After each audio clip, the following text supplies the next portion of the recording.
Welcome back, everyone. We're diving into a pretty dark chapter of American history today. It's the story of the Bender family. Oh, yeah.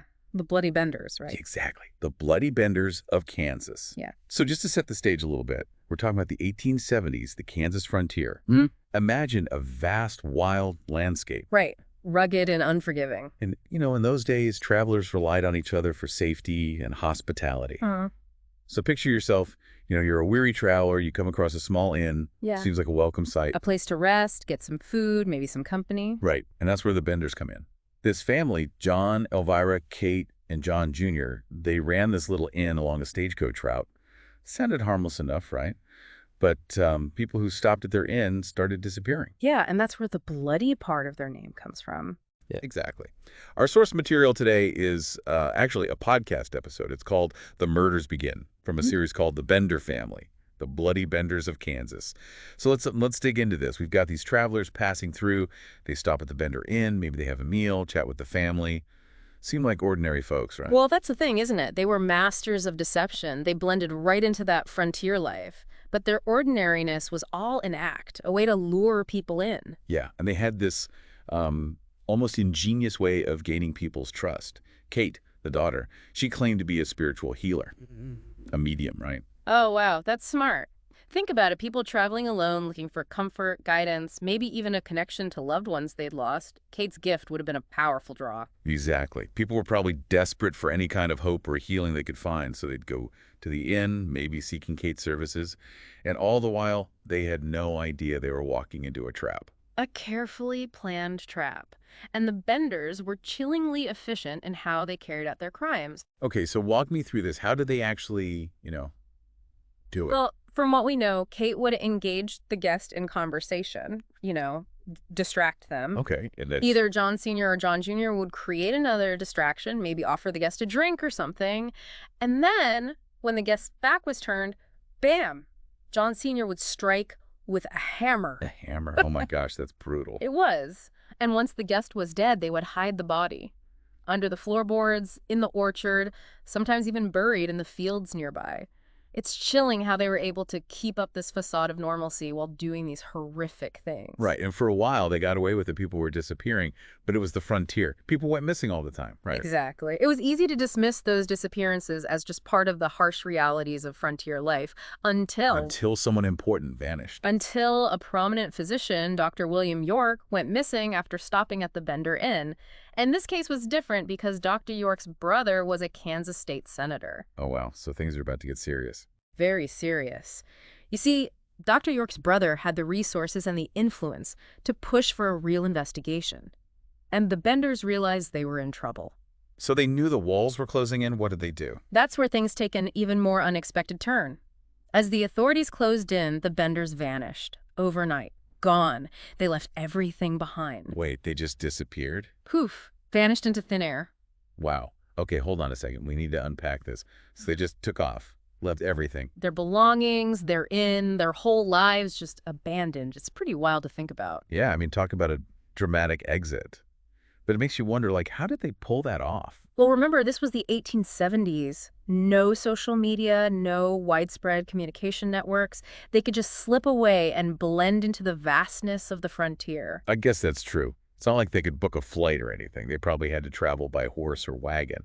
But still, to just vanish without a trace. It's a testament to their resourcefulness and probably a bit of luck, too. Right. I mean, they must have some kind of plan, some escape route mapped out. It's possible. Or maybe they just kept moving, changing their identities, never staying in one place for too long. It's like something out of a Western movie, isn't it? The outlaw family on the run. But in this case, the reality is much more horrifying. Oh, absolutely. And while they managed to escape justice, their crimes didn't stay buried for long. Literally. You mean the bodies? Exactly. After the Benders disappeared, a full-scale search of their property began, and what they found was a scene of unimaginable horror. So they started finding the victims. Everywhere. Under the floorboards of the inn, in the orchard, in shallow graves scattered across the property, they uncovered the remains of at least a dozen people. Oh gosh, that's awful. Can you imagine being one of the searchers stumbling upon those bodies? It must have been a truly horrific sight. Some had been bludgeoned, others had their throats slit. It was clear these people had met a violent end. It just makes you think about those poor victims lured into a false sense of security and then brutally murdered. It's just heartbreaking. It is, and it's this combination of factors, the brutality, the mystery, the unanswered questions, that has kept the Bender family's story alive for over a century. Yeah, even though it's such a dark chapter in American history, there's something about it that just captures the imagination, doesn't it? Absolutely. The Benders were masters of deception, they got away with their crimes, and to this day, their ultimate fate remains a mystery. It's like a real-life horror story. You have this seemingly normal family living in this remote area, preying on unsuspecting travelers, and then, poof, they vanish. It's almost too much to believe. It does sound like something out of a fictional tale, but the Benders were all too real, and their crimes had very real and devastating consequences. Right, and I think that's part of what makes their story so compelling. It forces us to confront the darker aspects of human nature, to acknowledge that evil can lurk anywhere, even in the most unexpected places. Exactly. The Benders remind us that appearances can be deceiving and that sometimes the most ordinary seeming people can be capable of unspeakable acts. It's a chilling reminder, for sure. But beyond the horror and the mystery, their case also raises some interesting questions about the nature of good and evil. Like, what drives people to commit such acts? And how can we even begin to understand something as complex as human evil? Those are questions that philosophers and psychologists have been grappling with for centuries. And the Bender family story, as disturbing as it is, offers us a glimpse into the dark recesses of the human psyche. It's like a window into the abyss. In a way, yes, and it's a reminder that we should never take our safety for granted, nor should we underestimate the capacity for darkness that exists within ourselves and others. Okay, before we go too far down that rabbit hole, let's shift gears a bit. We've talked about the Benders, their crimes, their disappearance. But I'm also curious about the enduring fascination with their case. I mean, it's been over a century since these murders happened, and people are still captivated by their story. Oh, definitely. It's remarkable how the Benders continue to capture our imaginations. So why do you think that is? What is it about this case that continues to draw us in, even after all these years? Well, I think it's a combination of factors. First, there's the sheer brutality of the crimes. The image of a family carrying out such horrific acts is both fascinating and repulsive. Yeah, it's like a car crash. You know you shouldn't look, but you can't help but be drawn to it. Exactly.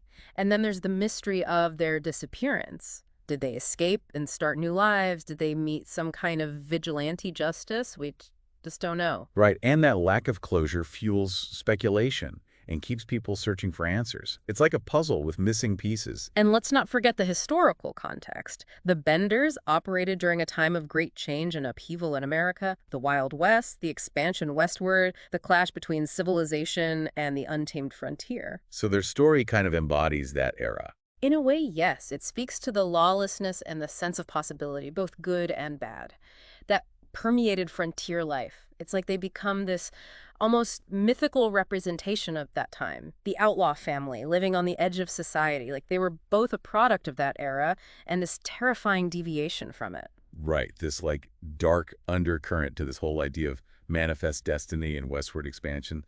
But I think, their story, it goes beyond just the Wild West, right? Mm. Because it taps into something much deeper, a fear that's like universal. Yeah, definitely. I think you're right. It's that fear of the unknown, the person next to you who you think you know, but who could be hiding these really dark secrets. The Benders really force us to confront that, don't they? That evil can be so subtle, so deceptive, that it can wear the mask of normalcy and kindness. Totally. It's a reminder that, you can't always judge a book by its cover. Appearances can be very deceiving. And, as much as their story is terrifying, I think there's also something empowering about it, because it reminds us that we have a responsibility to be vigilant, to question things, to trust our instincts. Right. The Benders were masters of deception, but there were probably signs, clues that people missed or ignored. It's like, if something seems too good to be true, it probably is. But on the other hand, we don't want to become so paranoid that we can't trust anyone. It's a balance for sure, of being cautious but not letting fear control us. Right, exactly. So as we kind of wrap up this deep dive into the Benders and their, bloody legacy, I'm left with this question. What other cases out there might involve these, seemingly ordinary people hiding truly dark secrets? That's a really good question. It's almost like once you see it, once you understand that this kind of deception is possible, you start to see it everywhere. Right. And it makes you wonder, how well do we really know the people around us? The Benders are a chilling reminder that evil can be subtle, deceptive, and it can be much closer than we think. So until next time, keep exploring, keep questioning, and maybe, just maybe, keep the lights on a little longer tonight.